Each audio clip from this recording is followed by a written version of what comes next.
누가복음 7장입니다. 11절 말씀부터 17절까지 제가 봉독해 드리도록 하겠습니다. 누가복음 7장 11절부터 17절 말씀까지가 되겠습니다.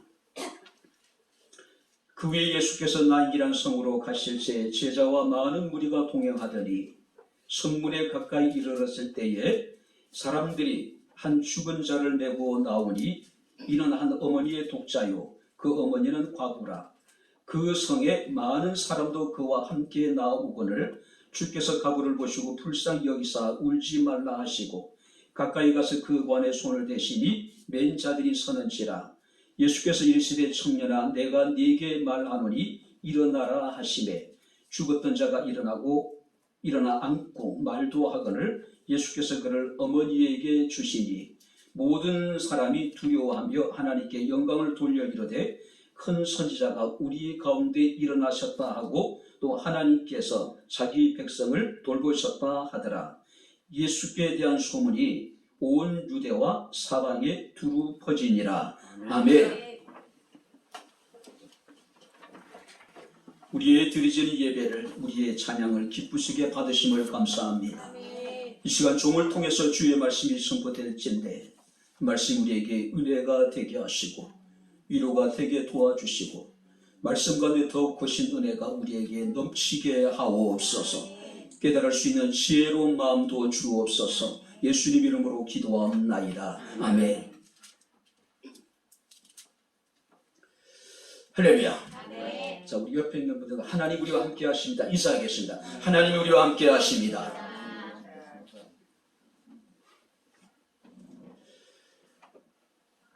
스코틀랜드에 한 여인이 있었는데 갑작스럽게 남편이 병고로 인해 가지고 세상을 떠나버립니다. 남편이 남긴 얼마 되지 않는 유산을 가지고 하루하루 힘겹게만 살아갈 수밖에 없는 그런 상황. 시간이 지남에 따라서 돈도 떨어지고 또 식량도 바닥을 드러내고 아이들에게 해줄 음식도 만들 수 없는 상황이고 아이들에게 입힐 옷까지도 살 수 없는 그야말로 심각한 극심한 가난 속에 처해지게 됩니다. 아무것도 모르는 어린 아이들은 먹을 것을 달라고 빵을 달라고 우유를 달라고 계속 보치기만 합니다. 하루는 밀가루통에 가서 혹시라도 남아있는 밀가루가 있을까 싶어가지고 그릇으로 빡빡 긁지만은 없는 밀가루가 갑자기 생길 리가 없지요. 그때 이제 둘째 아이가 어머니의 치맛자락을 붙잡고 그런 얘기를 합니다. 하나님께서 엄마가 밀가루를 긁어 모으는 소리를 왜 듣지 못하시는 걸까? 그 이야기를 듣고 이 여인은 땅에 주저하자 아주 통곡을 합니다. 어린아이를 부둥켜 안고. 그러면서 깨닫게 됩니다. 하나님은 능히 자신의 처해있는 이 상황을 보고 계실 것이고 바닥이 드러난 밀가루통을 그릇으로 긁고 있는 그 소리를 하나님이 다 듣고 계실 것이라고 하는 확신을 갖게 됩니다. 그래서 그녀는 바로 흐트러진 자신의 믿음을 세우게 했다는 이야기입니다. 자, 오늘 우리가 본 말씀을 보게 되면은 나인이라고 하는 성에 이름 없는 한 과부가 등장을 합니다. 자, 이 과부는 다시 한번 인생의 큰 절망에 빠지게 됩니다. 극한 슬픔에 사로잡히게 됩니다. 자, 고대 사회에서 남편이 죽어서 과부가 된다라고 하는 것은 그야말로 사회적으로는 사형 선고와 같은 상황이에요. 왜냐하면 당시 여러분들이 여자들이 할 수 있는 일은 지극히 제한되어져 있었습니다. 기껏해 그들이 할 수 있는 것은 뭐냐면은 바로 연명하기 위해서 이삭을 줍는 일이 그들이 할 수 있는 유일한 일이었단 말이에요.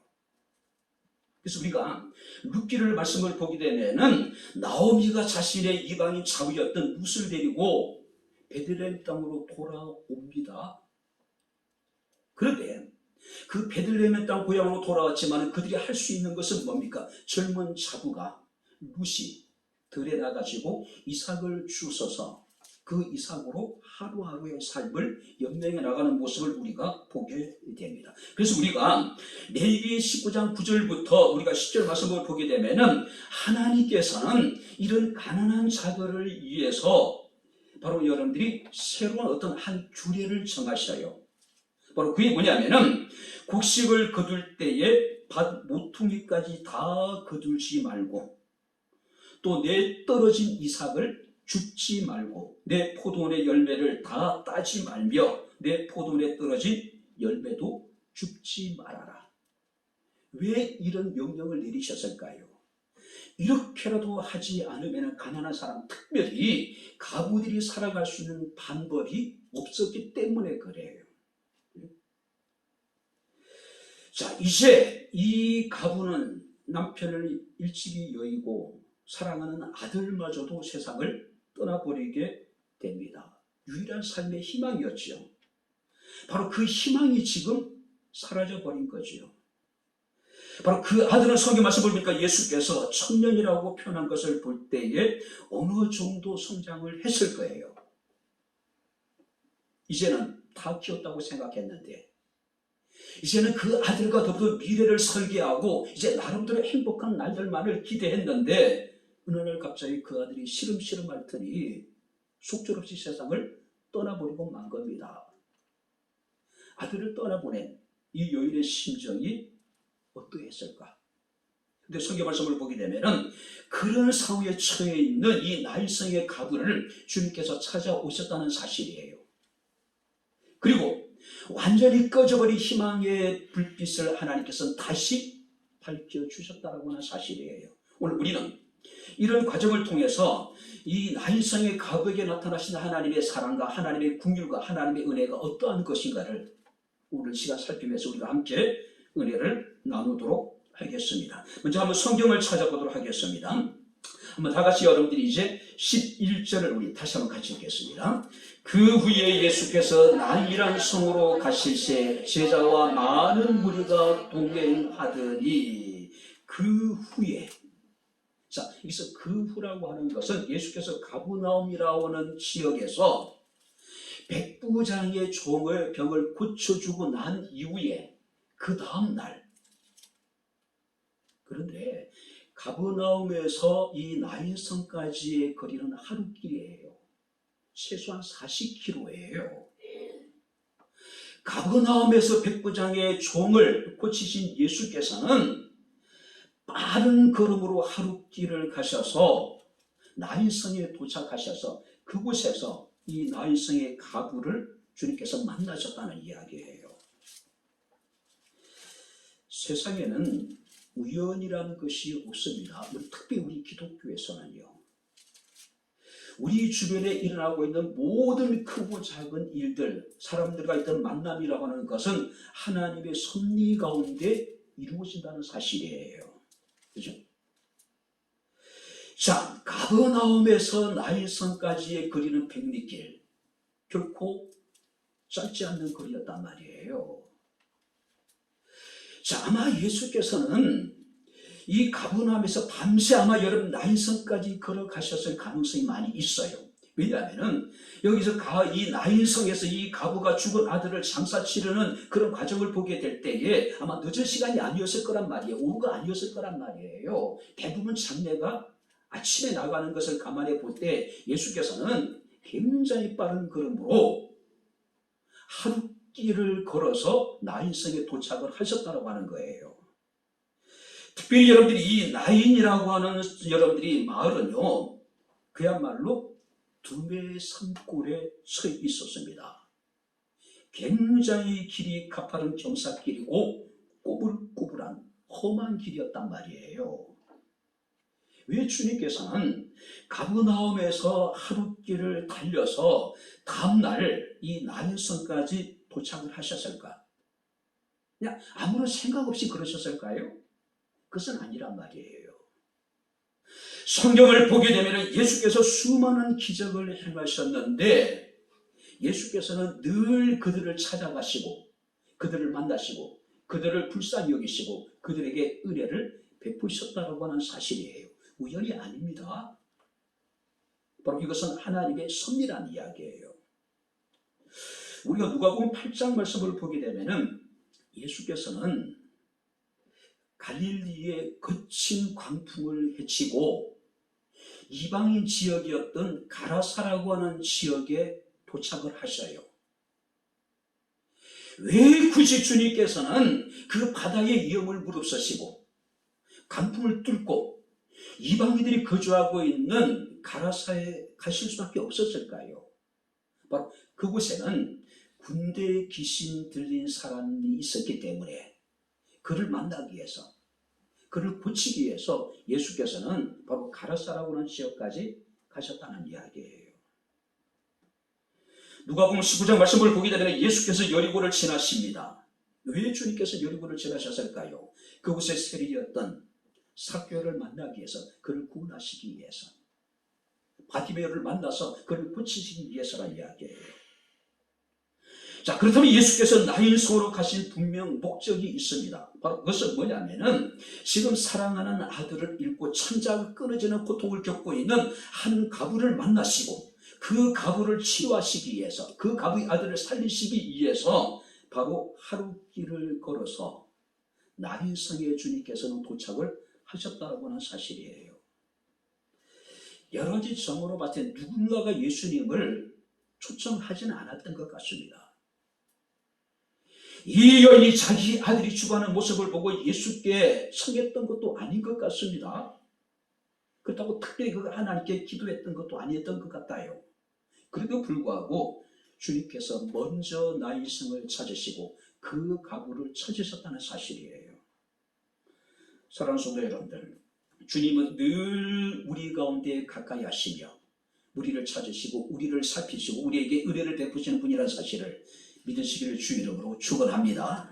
뿐만 아니라 여러분들, 주님께서는 그 나인성에 도착하실 때 제일 먼저 주님께서 목적하신 것이 무엇입니까?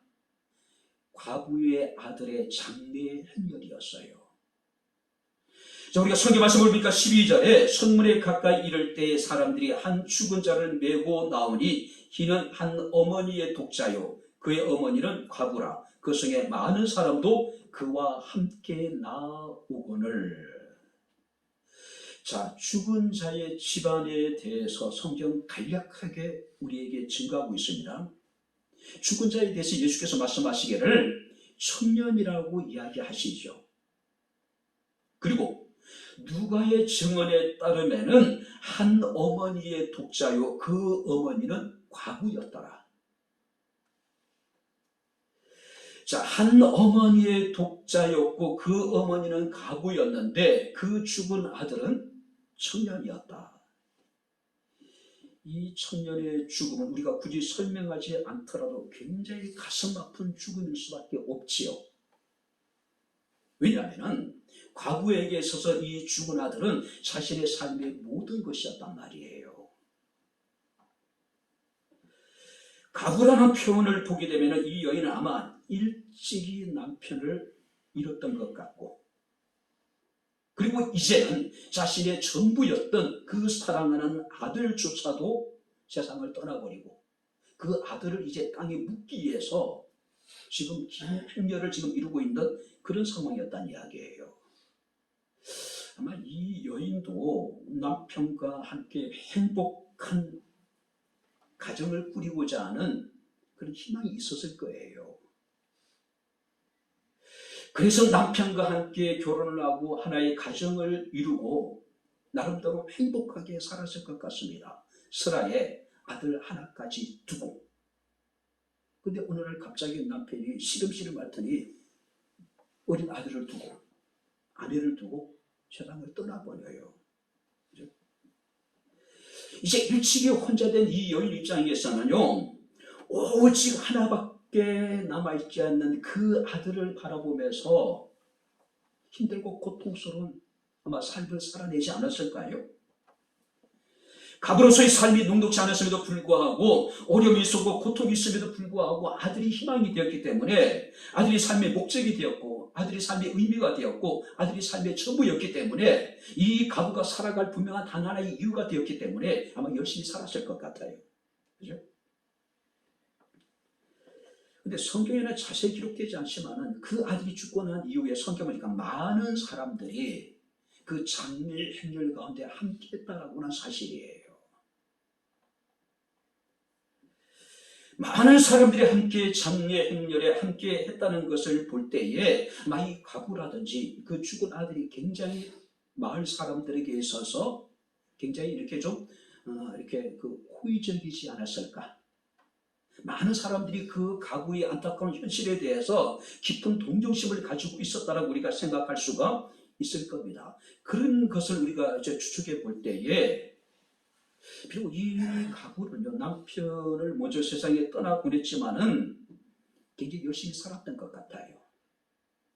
그리고 또 아들도 잘 양육을 했던 것 같습니다. 뿐만 아니라 그 아들 역시도요, 비록 호르몬이 밑에서 자랐지만은 굉장히 예의 바르고 굉장히 이렇게 이제 건강한 모습으로 잘 자랐던 것 같습니다. 그러니 그 청년이 죽었을 때 많은 사람들이 그 장례에 참석할 수가 있었다는 이야기죠. 가부의 행실이 좋지 못하고 만약에 아들이 아비 없었기 잘했기 때문에 개망나주 들었다면은 누가 그 장례에 여러분들이 긴 행렬을 이룰 수 있을 것이고 누가 그들을 동정하겠어요. 그죠? 가부 입장에 봐서는 어느 정도 장성한 아들을 바라보면서 정말 열심히 살아온 자신의 삶에 대해서 보람을 느꼈을 것입니다. 이제 아들과 함께 이제 밝은 미래를 아마 꿈꾸며 이제 여러분들이 그런 희망에 젖어 있지 않았을까요? 근데 그 어린 아들이, 그 청년이 꿈도 제대로 펼쳐보지 못하고 죽어버려요. 그리고 지금 장례를 치르고 있는 상황입니다. 삶에 희망이 없고 기쁨이 없고 의미 없고 살아가야 될 단 하나의 이유였습니다. 이 가부의 미래였어요. 전부였습니다. 남편을 잃고 자식을 잃어버린 마당에 이 가부의 삶이 이제는 잿빛입니다. 슬픔입니다. 절망입니다. 아들의 죽음과 더불어서 이 여인도 이미 죽은 것이나 다름없는 상황이에요. 바로 그때 주님께서는 그 나인성에 들어오셨고 가부를 만나셨다라고 하는 사실이에요. 그리고 13절 말씀을 보게 되면은 주께서 가부를 보시고 불쌍히 여기사 울지 말라 하시고, 자, 원문에 이렇게 직역해 놨습니다. 오직 예수님의 행동이 이 과부에게 지금 집중되고 있는 거예요. 자, 원문을 그대로 읽어드리겠습니다. 주께서 그녀를 보시고, 주께서 그녀를 불쌍히 여기시고, 주께서 그녀에게 울지 말라 말씀하셨다. 자, 많은 사람들이 있었습니다. 예수께서도 어쩌면 나인이라는 곳을 처음 방문하셨을 거예요. 원체 깊은 산골이었기 때문에. 그런데 주님께서는 나인성에 가셔서 긴 장례 행렬 가운데 슬픔에 오일하고 있는 한 여인에게 지금 집중하고 계신 겁니다. 주께서 그녀를 보시고 주께서 그녀를 불쌍히 여기시고 주께서 그녀에게 울지 말라 말씀하셨다. 우리 하나님은요, 우리를 편애하시는 하나님. 우리 하나님은 우리를 지독히 편애하시는 하나님. 세상에 수많은 사람들이 있음에도 불구하고 하나님은 세상에 나밖에 없는 줄 알고 오직 나에게 집중하시고 나를 보시고 나를 불쌍히 여기시고 내게 은혜를 베푸시는 하나님. 할렐루야. 그가 우리 하나님이에요. 극한 슬픔에 사로잡혀 있는 그 가구를 주님께서는 지나치지 않으셨다는 이야기예요. 그 여인의 현실을 예수께서는 지금 자비로운 눈길로 지금 바라보고 계셨다는 사실이에요. 그리고 이제 말씀하시기를, 오늘 성경 말씀하니까 주께서 가부를 보시고 불쌍히 여기시고, 자, 여기서 불쌍히 여겼다라고 하는 의미는요, 창자가 뒤틀리는 고통을 의미하는 거예요. 창자가 뒤틀리는, 그러니까 창자가 끊어지는 고통. 많은 사람들이 장례연에 참석을 하며 이런저런 말로 슬픔에 사로잡혀 있는 이 과부를 위로했을 거예요. 분명히 어느 정도 이 과부도 많은 사람들의 위로를 통해서 나름대로 위로를 받았을 거예요. 그러나 그 많은 사람들 가운데 주님과 같은 과부를 향한 불쌍히 여기는 마음을 가진 사람 아무도 없었어요. 주님께서는 당신의 창자가 끊어지는 고통을 지금 그 과부의 모습을 통해서, 슬픔을 통해서 지금 느끼고 계신 거예요. 많은 사람들이 그런 얘기입니다. 사랑이라고 하는 것은 같이 아파하는 것이라고요. 욥이 10명의 자녀를 잃습니다. 그 엄청난 재산을 다 약탈을 당해요. 몸에는 심각한 질병까지 찾아들어와요. 그런 욥을, 그의 사랑하는 아내는 어디론가 욥을 버리고 떠나버립니다. 홀로 남은 욥은요, 그가 할 수 있는 것이 아무것도 없어요. 죄를 뒤집쓰고 기아 짧아지고 자신의 몸을 긁어도 시원함을 얻지 못합니다. 그때 욥의 친구들이 찾아와서 이런저런 말로 욥을 위로를 합니다. 그때 욥이 자신의 친구들이 위로에 대해서 뭐라고 이야기합니까? 너희는 쓸모없는 의사라고 이야기를 해요. 너희는 나를 번뇌케 하는 위로자라고 이야기를 합니다. 사람들이 위로라는 것은 그래요. 근본적으로 우리의 슬픔 위로할 수가 없단 말이에요. 근데 주님께서는 지금 이 과부를 찾아오셔서 그를 불쌍히 여기셨는데 그 과부의 슬픔을 예수께서는 온전히 지금 느끼고 계신 거예요. 창자가 끊어지는 듯한 고통을 느끼시면서 그 과부를 지금 주님께서는 위로하고 계신 거예요. 많은 사람들은 자신이 어려움을 겪을 때에 같은 이야기를 합니다. 하나님은 과연 내 고통을 알고 계실까? 과연 하나님은 지금 내가 겪고 있는 이 아픔을 얼마나 알고 계실까? 나의 고통에 대해서 침묵하시고 내게 응답하지 않는 하나님에 대해서 많은 사람들은 깊은 배신감을 때로 느낄 때가 있습니다. 신앙에 대해서 삐를 느낄 때가 있어요. 나의 믿음이 내가 겪고 있는 이 환난과 고난 앞에서 무슨 의미가 있는가? 그래서 때로는 하나님을 떠나기도 합니다. 분명히 확실한 것은 주님께서 먼저 슬픔을 당한 여인을 찾아오셨다는 이야기예요. 주님께서 지금 이 여인이 겪고 있는 그 슬픔을 온전히 지금 함께 느끼고 계신 거예요. 우리가 아파할 때, 우리가 슬퍼할 때, 우리가 울고 있을 때, 우리가 창자가 끊어지는 고통을 겪고 있을 때에 주님께서 우리를 떠나지 아니하시고 우리를 버리지 아니하시고 우리 가운데 함께 하시는 하나님이라는 사실을 믿으시기를 주의 이름으로 축원합니다. 우리가 자녀를 키울 때 자녀들이 아프면은 한결같이 부모들이 같은 생각을 해요. 차라리 내가 아프면 좋겠다. 아이가 열만 나도 부모들은 어쩌니까 밤잠을 이루지 못합니다.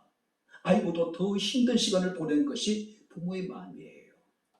바로 그것이 우리를 향한 하나님의 마음이 아닐까요? 우리가 여러분 히브리서 4장 15절 16절 말씀을 보게 되면은 우리에게 있는 대제사장은 우리의 연약함을 동정하지 못하실 이가 아니요 모든 일에 우리와 똑같이 시험을 받으시는 이라고 말씀을 하고 있어요. 우리가 겪는 모든 아픔, 고난이라고 하는 것은 이미 예수께서 다 경험하신 것들이란 이야기예요. 그래서 메시지 성경에 보게 되면은 그분은 우리의 현실에 무관심한 제사장이 아닙니다. 그분은 연약함과 시험과 온갖 고난을 다 겪으신 분입니다. 배고픔을 겪어보셨기 때문에 사람들의 배신과 또 사람들로 인한 크고 작은 수많은 상처를 직접 당해보셨기 때문에 예수께서 누구보다도 우리의 아픔을, 우리의 슬픔을 잘 알고 계시는 분이라는 이야기죠. 그녀를 불쌍히 여기신 주님께서는 그녀에게 말씀하십니다. 울지 말라. 자, 이해할 수 없는 말씀이죠. 어쩌면 여러분들이 예수께서는 현실에 대한 이해가 부족한 것 같고, 슬픔을 겪는 다른 사람들의 어떤 여러분들이 슬픔에 대한 공감 능력이 제로인 것 같지 않습니까? 이미 죽어서 지금 장사 지내기 위해서 지금 기념결을 이루고 있는데, 자식이 죽은 그 가부에게 예수께서 말씀하십니다. 울지 말라. 이 상황에 이 여인에게 이 주님의 말씀이 무슨 의미가 있을까요? 무슨 의미가 있을까요? 그죠? 사랑하는 아들의 죽음은 여인에게 있어서는 자신의 죽음과 같은 것으로 받아들일 수밖에 없는 상황이죠. 고대 사회는 부양할 수 있는 자식이 없다고 하는 것은 그야말로 가장 큰 고통입니다. 가장 큰 절망이에요. 남편도 잃고 이제는 생떼 같은 아들까지도 지금 잃어버린 상황이에요. 이 여인의 목숨은 이미 이제 죽은 것이나 다름없는 상황이었단 말이에요. 그런 중에 예수께서 말씀하십니다. 가부를 보시고 불쌍히 여기시면서 울지 말라. 왜 주님께서는 울지 말라고 말씀하실까요? 내가 너의 눈물을 닦아주겠다라고 하는 주님의 강한 의지를 지금 여기서 나타내고 있는 거예요. 우리 주님께서는 우리의 울음을, 우리의 눈물을 우리의 눈에서 닦아주실 수 있으신 분입니다. 할렐루야. 그래서 우리가 시편 30편 5절 말씀을 보게 되면은 저녁에는 울음이 깃들일지라도 아침에는 기쁨이 오리로다. 정말로 하루를 힘겹게 보내고 잠자리에 들었는데 자신의 시세가 너무나도 한스러워 눈물로 이리저리 밤새 뒤척이다가 지쳐서 잠이 들 때가 참 많이 있죠. 근데 주님께서 말씀하십니다. 아침에는 기쁨이 올 것이다라고요. 아침에는 기쁨이 올 것이라고요. 주님께서 마태복음 10장 20절에 상한 갈 때도 끄지 아니하시고 꺼져가는 심지도 끄지 아니하시는 분이라고 말씀을 하고 있습니다. 상한 갈 때 꺼져가는 심지, 이미 이제 불빛이 그 수명을 다한 상황이에요. 그래도 불구하고 주님께서는 상한 갈 때도 끄지 아니하시고 꺼져가는 심지도 끄지 아니하시겠대요. 신라 같은 작은 생명의 불빛이 이제 꺼져가는 그런 상황, 근데 하나님이 버리지 않으시겠다는 이야기예요. 왜 주님께서 울지 말라고 하실까요? 내가 내 눈에서 눈물을 씻어주겠다는 이야기예요. 닦아주시겠다는 이야기예요. 그리고 주님께서 청년에게 이르시기를, 청년아 내가 네게 말하노니 일어나라. 일어나라는 이야기는 깨웠다는 이야기예요. 죽어서 누워있는 이 청년을 주님께서 다시 세우셨다는 이야기예요. 다 죽었다라고 생각하고 지금 장사를 치르기 위해서 나아가는 상황인데 일어나래요. 입이 숨이 끊어졌는데, 이미 손과 발과 다리가 뻣뻣하게 지금 굳어져 있는데, 온 몸이 지금 돌덩이처럼 차갑게 식어져 있는데 주님께서 그 청년에게 이르시기를 일어나래요. 일어나래요. 과연 이 청년이 일어날 수 있을까요? 과연 일어난다면 어떻게 이런 일이 가능하실 수 있을까요? 주님께서는 그래도 불구하고 일어나라고 말씀하실 때 놀라운 기적이 일어났습니다. 15절 말씀을 보게 되면 죽었던 자가 일어나 앉고 말도 하거늘 예수께서 그를 어머니에게 주시니. 하나님의 말씀은 생명을 살리는 능력이 있습니다. 하나님의 말씀은 우리의 죽은 영혼을 다시 살릴 수 있는 능력이 있습니다. 그래서 우리가 요한복음 5장 25절에 죽은 자들이 하나님의 아들의 음성을 들을 때가 오나니 이때라 듣는 자가 살아나리라. 할렐루야.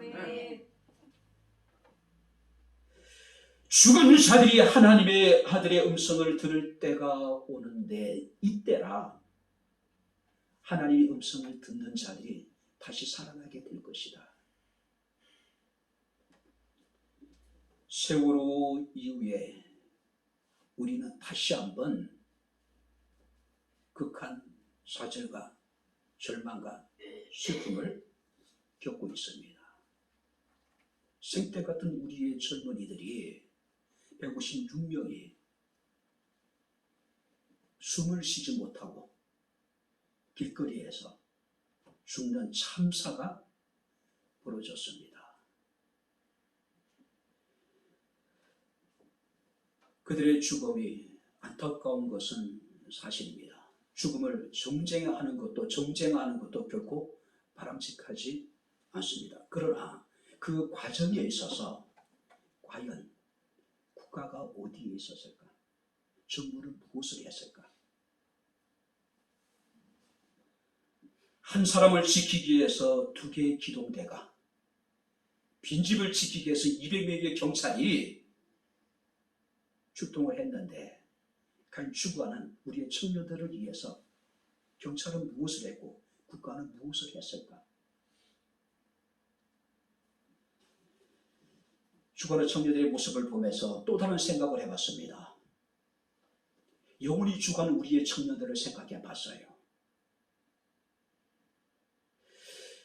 156명의 생태관천 젊은이들의 죽음도 안타깝지만은 그들이 죽은 현장에 귀신이 축제였다는 사실이에요. 그렇지 않습니까? 우리가 깊이 생각해야 될 문제인 것 같아요. 지금 이 시간도 우리의 사랑하는 그 소중한 자식들의 영혼이 지금 죽어가고 있는데, 하나님의 아들의 음성을 들으면 그들이 살아날 수 있는데, 우리는 사람들이 죽음에 대해서는 안타까워하면서 우리의 소중한 자녀들의 영혼이 죽어가는 문제에 대해서는 무감각해져 있는 거예요.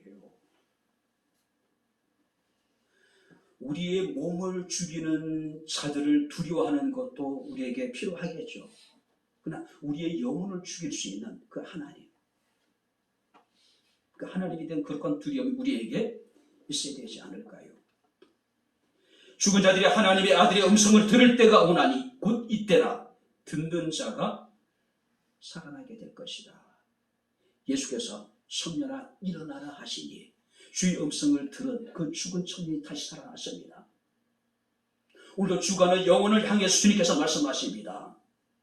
내가 일어나라고 하실 때 죽어가는 우리 자녀들의 영혼이 다시 살아나는 그런 주의 은총이 함께할 수 있기를 주님 이름으로 축원합니다. 주님은 죽은 자를 능히 살릴 수 있는 분입니다. 그 주님의 기로가 우리에게, 또 사랑하는 생태 같은 자식들을 먼저 세상에 떠나보낸 슬픔 당한 모든 유족들 가운데 함께할 수 있기를 저는 나름대로 기도하고 있습니다.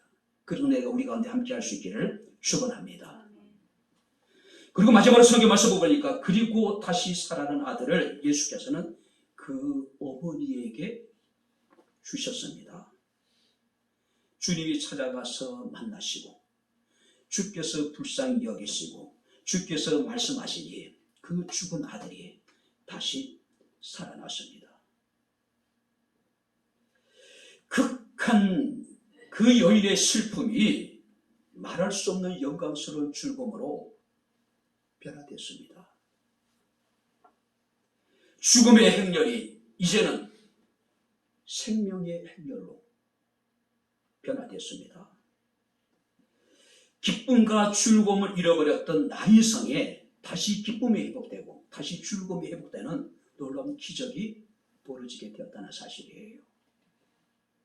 나인이라고 하는 그 도시의 이름의 뜻이 뭐냐면은 즐거움이에요. 소중함이라는 거예요. 근데 지금 이 나인성의 이 가부는 소중한 아들을 잃었고 즐거움을 잃어버린 상태예요. 그야말로 절망만이, 슬픔만이 그 여인을 지금 감싸고 있는 짓누르고 있는 그런 상황이었단 말이에요. 근데 주님이 찾아가 그녀를 만나시고 그녀를 불쌍히 여기시고 그녀에게 그 죽은 아들에게 말씀하실 때 그 죽은 아들이 달아 살아날 때에 여인의 소중한 잃어버렸던 것 다시 찾았고 잃어버린 즐거움을 다시 행복하게 되었다는 이야기죠.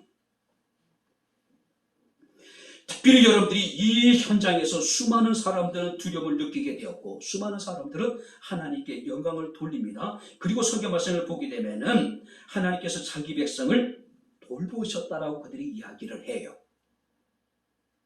자, 여기서 하나님이 자기 백성을 돌봤다는 이야기는 찾아오셨다는 이야기예요. 가장 소중한 아들을 잃고 즐거움을 잃어버린 이 여인을 주님께서는 찾아오셔서 그 여인을 돌봐주셨다는 이야기예요. 잃어버린 것들을 다시 회복시켜 주셨다는, 소중한 것을 다시 얻게 하시고 즐거움을 다시 찾게 해주셨다는 이야기예요. 우리 하나님은 우리에게서 멀리 계시는 하나님이 아닙니다. 믿으시기 바랍니다. 할렐루야. 우리가 사도행전 17장 27절 28절 말씀을 보게 되면은 그는 우리 각 사람에게서 멀리 계시지 아니하는도다.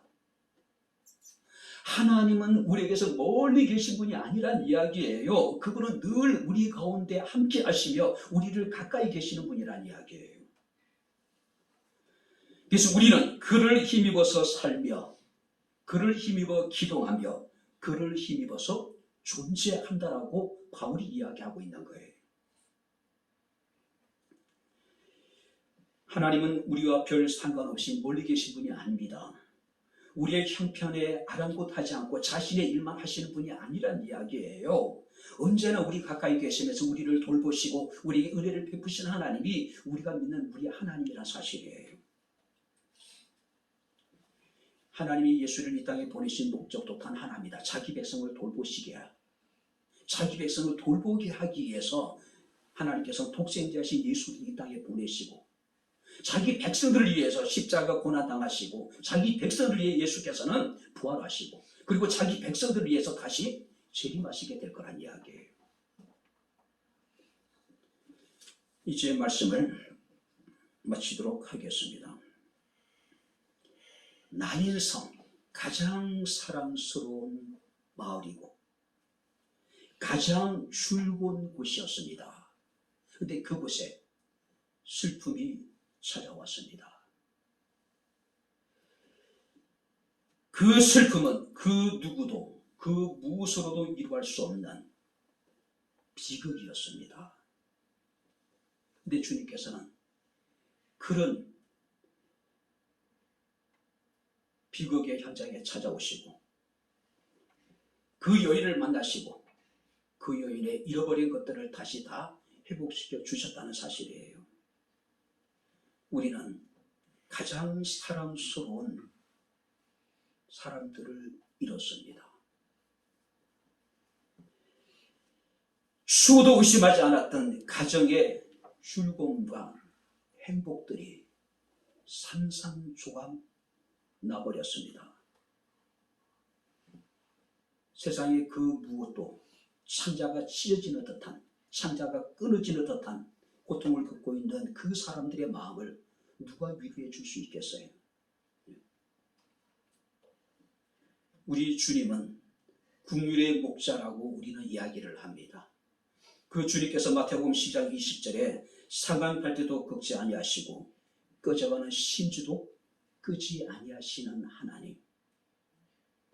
에스더서 9장 22절 말씀을 보게 되면은 슬픔이 변하여 기쁨이 되게 하시고 애통이 변하여 길한 날이 되게 하시는 하나님. 시험 속에 보니까 이렇게 번역해 놨습니다. 슬픔이 바뀌어 기쁨이 되고 통곡할 날이 즐거운 날로 하나님이 바꿔주실 것이다. 이태원 참사로 수많은 사람들이 지금 통곡하고 있죠. 말로 표현할 수 없는 창자가 끊어지는 듯한 슬픔을 겪고 있는 사람들이 우리 주변에 참 많이 있습니다. 앞으로 얼마나 더 많은 사람들이 죽어야 될지 우리가 알 수 없는 상황이죠.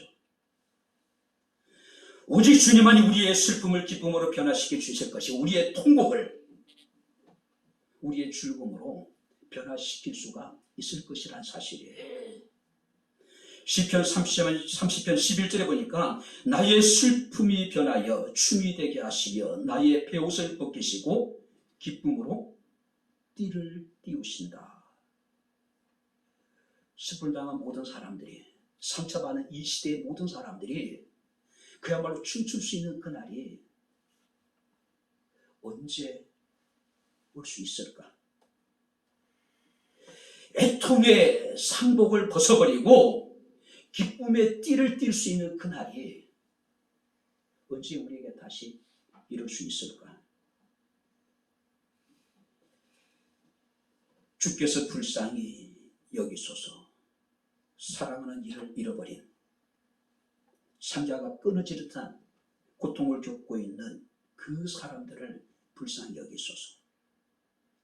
젊은 청년들이 고통스럽게 죽어가는 모습을 바라볼 수밖에 없었던 상처받은 이 세대의 모든 사람들을 주께서 불쌍히 여기소서.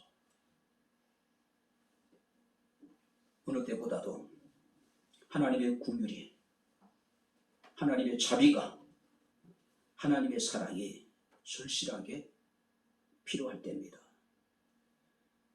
그만이 우리의 슬픔이 기쁨이 되게 하실 것이고 우리의 통곡을 바로 웃음으로 변화시킬 수 있을 겁니다.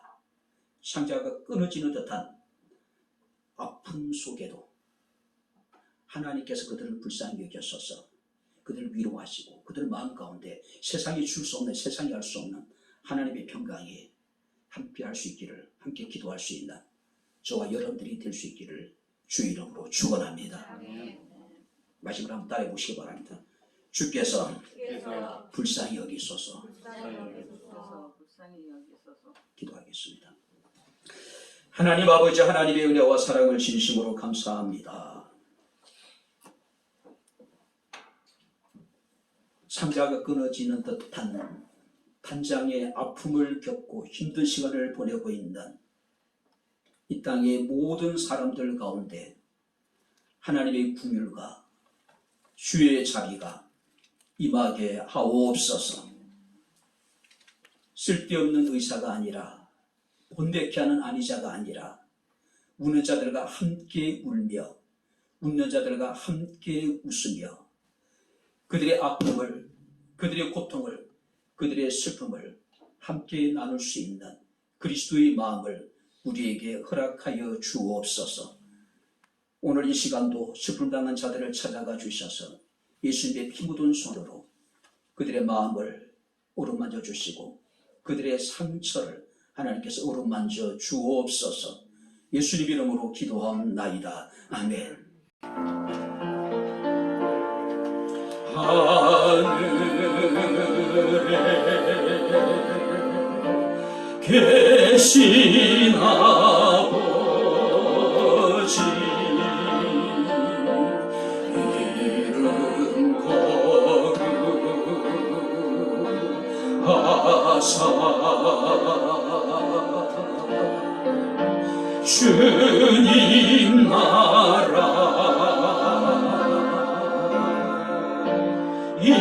임하시고 뜻이 이루어지이다.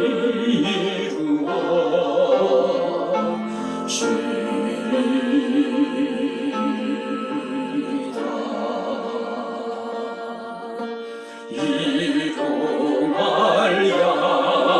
양식 주시고 우리들의 근죄 다 용서하옵시고 또 시험에 들게 마시고 악에서 구원하소서. 되게 주의 나라 주의 권세 주의 영광 영원히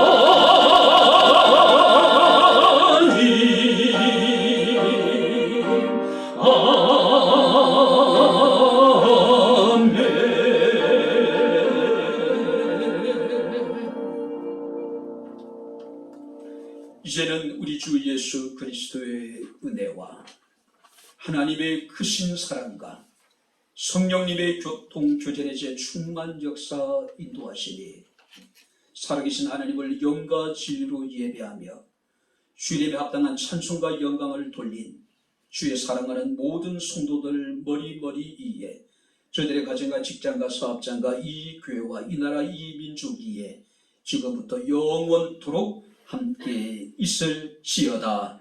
아멘.